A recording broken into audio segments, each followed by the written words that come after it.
a service of CNC Worldwide.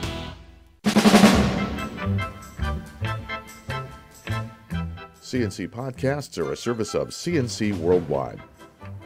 There's a new development in the seemingly never-ending story of the Medley Center. Rochester developer David Flaum says his company is buying the former Macy's store, which is part of the empty mall but separately owned from the rest of the property.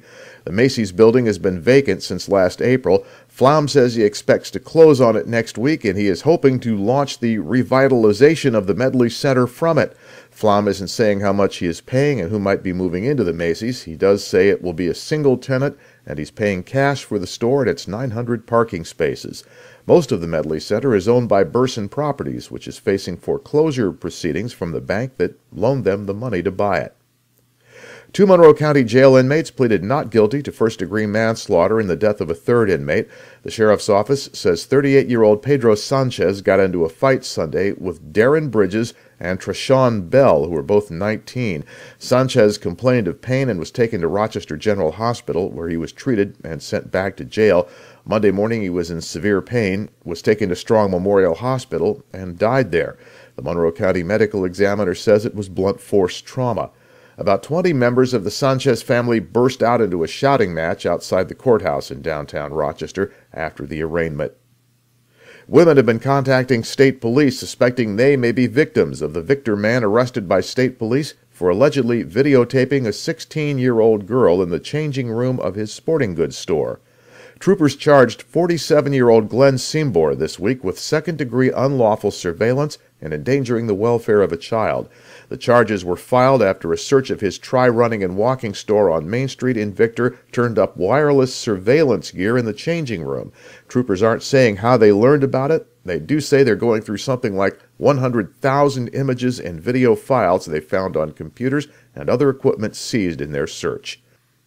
A former East Arundecoit teacher's aide has been sentenced to 3 years in state prison plus 10 years probation after she was convicted on 6 counts of second-degree rape. Jennifer Kennard was sentenced by Judge Vincent Donalfo, who also issued an order of protection requiring Kennard to stay away from the victim. Kennard was found guilty of repeatedly having sex with a teenage boy. She met with the former East Arundecoit middle school student at her home over a 3-year period when he was less than 17. The Buffalo News says former state senator George Maziarz had his aides shred a number of old documents when the now disbanded Moreland Commission was looking into his campaign finances.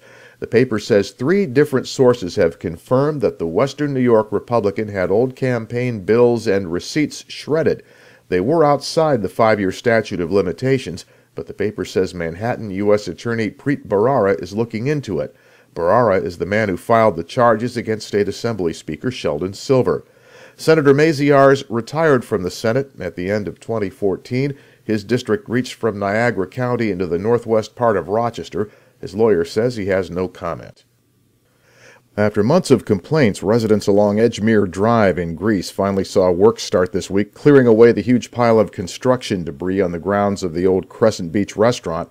Neighbors have been objecting to this 2-story pile of junk for months, ever since a developer's plan to renovate and reopen the historic restaurant got stalled. The town threatened the property owners with $30,000 in fines. This week the equipment showed up and finally got to work. Your next CNC podcast is whenever you click on one of these pages and catch one. I'm Bud Lowell, CNC News.